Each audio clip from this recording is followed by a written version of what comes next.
how impressed are you with the Jazz being first place in the Western Conference, essentially only 15 games into the regular season at this point? This is ridiculous for me. This is a team that I 100% assumed would be in full rebuild mode. I mean, the amount of picks that Danny Ainge was able to acquire for his two superstars, and Rudy Gobert and Donovan Mitchell. Um, I genuinely did not see this coming at all. I mean, Larry Markkinen is absolutely hooping right now. I mean, I'm pretty sure he scored over 30 tonight. Jordan Clarkson's obviously a former sixth man of the year. Mike Conley is Mike Conley. And Taylor Horton Tucker's been playing pretty solid. I mean, for God's sakes, he absolutely eradicated the Lakers in a breakaway dunk, if I'm not mistaken. It was kind of one of those like pass to a cutter. He was the cutter, and he just put somebody on a poster. Kyle, I don't even know who that was, but that player needs to take a seat, because if THT is putting you on a poster, you need to reevaluate yourself. But this team is playing cohesive basketball.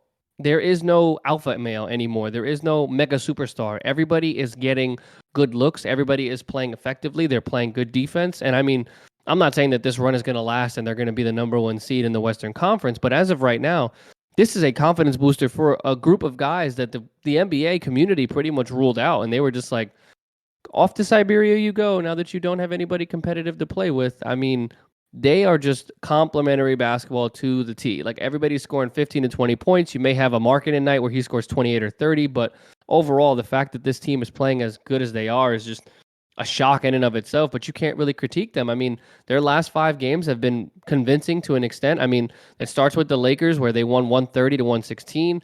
They beat the Clippers 110 to 102. They beat the Lakers again 139 to 116. They just beat the Hawks and came back. They were down by 10 plus points in the third quarter. They came back and erupted for 40 plus points in the fourth quarter to come back and beat the Hawks. So I mean, they're scoring a lot, but I'm looking at their offensive output, or excuse me, their defensive output. So I'm going to retract my previous statement. They've let over 100 points per game all season long.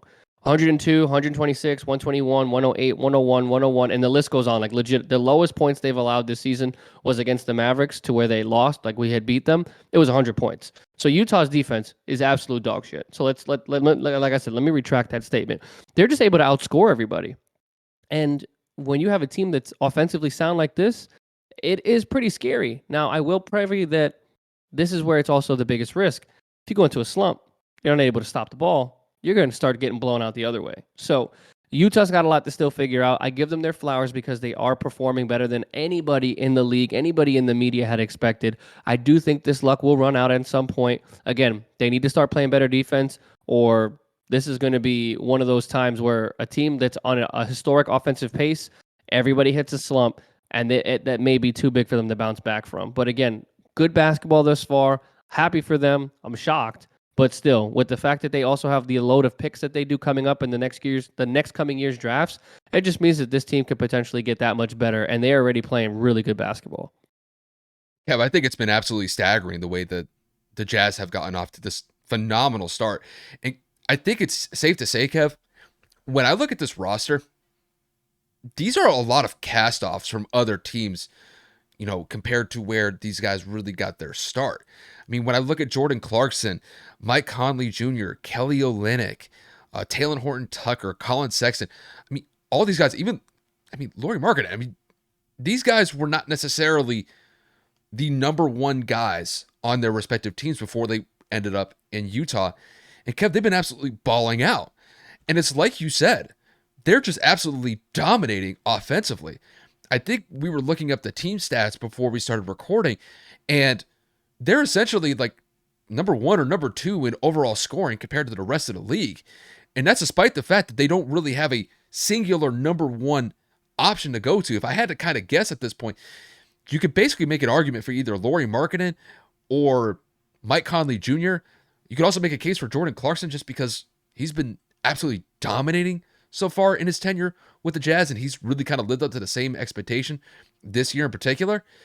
And they're just playing very good complementary basketball. Like you said, Kev, it's going to be interesting to see how this team transitions into what I would consider like the second quarter of the year, just because we're not even 15 games into the regular season yet, and they're off to a phenomenal start. I don't want to discount that. They're the first team in the NBA to get to 10 wins. I don't think anybody had that penned in as the Jazz being that first team to get to 10 wins. So I give them a lot of credit in that regard. To me, it's whether or not that they can live up to that same expectation when the rest of the Western Conference really starts to make a push on them. When I look at teams like Golden State, I know Golden State has not gotten off to a good start this year. They're sub 500 right now, but I expect them to turn it around very soon. You got teams like the Nuggets, you got teams like the Clippers, the Suns. All of these teams are going to be pushing the Jazz, and the Jazz got to show whether or not they could rise above their own expectations and be able to knock off those teams that, like I just outlined. You could even throw the Mavs in there as well. And, it's a great start for them, but I got to see how this team plays defensively, because on the boards, they're not that strong defensively when it comes to getting rebounds consistently. A lot of this is just predicated on the fact that they're just knocking down shots consistently. They're getting to the free throw line. And you got some standout players like Lauri Markkanen and Jordan Clarkson and maybe Mike Conley every now and then really contributing at a high level. But like I said, we're not even 15 games into the season yet.